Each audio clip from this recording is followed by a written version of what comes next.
কম চৰকাৰী ধন আত্মসাৎ কৰিছে কেলে আমাৰ দৰ্জা খিৰিকী নোহোৱালৈকে কোনো এটা কাম সম্পূৰ্ণ নহয় যিকোনো অফিচ হওক যিকোনো কাৰ্যালয় হওক এখন দৰ্জা থাকেই তাত এতিয়া আমাৰ মই পঞ্চায়তক কৈছিলোঁ পানীৰ টাংকিটো লাগে তেতিয়া পানীৰ টেংকিটো আৰু দৰ্জাখনৰ সৈতে 15 দিনৰ ভিতৰত বনাম বুলি পঞ্চায়তৰ মানে গোটেই ষ্টাফখিনি যিখিনি আছে সিহঁতি কথা দিছিলে 15 দিনৰ ভিতৰত কৰিম বুলি আজিলৈকে কৰা নগ'ল গতিকে তেখেতলোকে সম্পূৰ্ণ দুৰ্নীতি কৰি আছে আমাৰ পঞ্চায়ত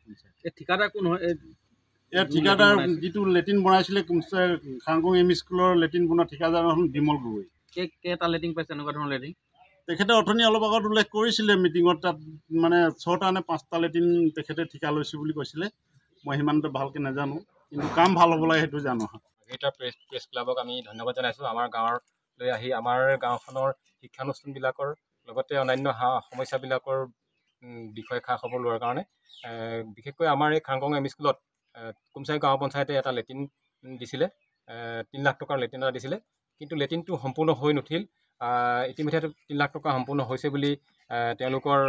যিটো পঞ্চায়তৰ পৰ্টেল আছে তাত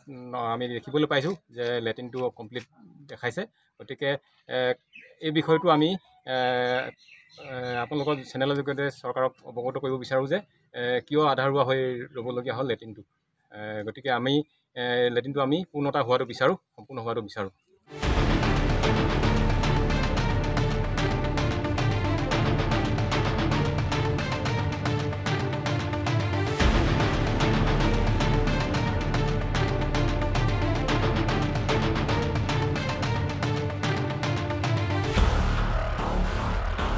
কম চৰকাৰী ধন আত্মসাৎ কৰিছে কেলে আমাৰ দৰ্জা খিৰিকী নোহোৱালৈকে কোনো এটা কাম সম্পূৰ্ণ নহয় যিকোনো অফিচ হওক যিকোনো কাৰ্যালয় হওক এখন দৰ্জা থাকেই তাত এতিয়া আমাৰ মই পঞ্চায়তক কৈছিলোঁ পানীৰ টাংকিটো লাগে তেতিয়া পানীৰ টেংকিটো আৰু দৰ্জাখনৰ সৈতে 15 দিনৰ ভিতৰত বনাম বুলি পঞ্চায়তৰ মানে গোটেই ষ্টাফখিনি যিখিনি আছে সিহঁতি কথা দিছিলে 15 দিনৰ ভিতৰত কৰিম বুলি আজিলৈকে কৰা নগ'ল গতিকে তেখেতলোকে সম্পূৰ্ণ দুৰ্নীতি কৰি আছে আমাৰ পঞ্চায়ত ঠিকাদাৰ কোন হয়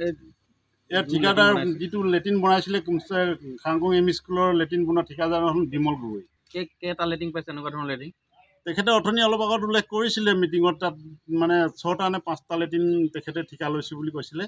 মই সিমানটো ভালকৈ নাজানো কিন্তু কাম ভাল হ'ব লাগে সেইটো জানো এটা প্ৰেছ ক্লাবক আমি ধন্যবাদ জনাইছোঁ আমাৰ গাঁৱলৈ আহি আমাৰ গাঁওখনৰ শিক্ষানুষ্ঠানবিলাকৰ লগতে অন্যান্য সমস্যাবিলাকৰ বিষয়ে খা খবৰ লোৱাৰ কাৰণে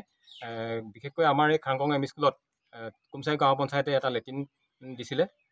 3 লাখ টকাৰ লেট্ৰিন এটা দিছিলে কিন্তু লেট্ৰিনটো সম্পূৰ্ণ হৈ নুঠিল ইতিমধ্যে 3 লাখ টকা সম্পূৰ্ণ হৈছে বুলি তেওঁলোকৰ যিটো